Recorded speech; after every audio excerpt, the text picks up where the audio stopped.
మారలేరు. ఏమండోయ్, west Godavari district లో ఇది ఒక అందమైన పల్లెటూరు అండి. అలాగే మీరు ఈ ఊర్లో ఎటువైపు వెళ్ళినా సరే పచ్చదనంతో భలే ఉంటుందండి. చూడటానికి 2 కళ్ళు చాలా అండి. అలాగే నాతో పాటు మీరు కూడా రండి, ఈ ఊరంతా చూసాను. అలాగే ఈ ఊరు గుండా మీరు ఎప్పుడైనా ప్రయాణం చేసింటే కామెంట్ చేయండి. నేను నా పల్లెటూరు ఇంతే నా స్వర్గం, అందం ఆనందమే అను నిత్యం నా మార్గం.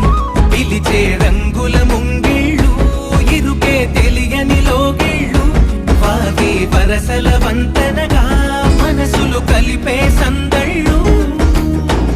ఈ చోటి నెమ్మది ఏ చోట లేనిది, ఈ పచ్చి గాలి నిందార పీల్చే ప్రాణాల నిడివి వెయ్యేళ్ళు.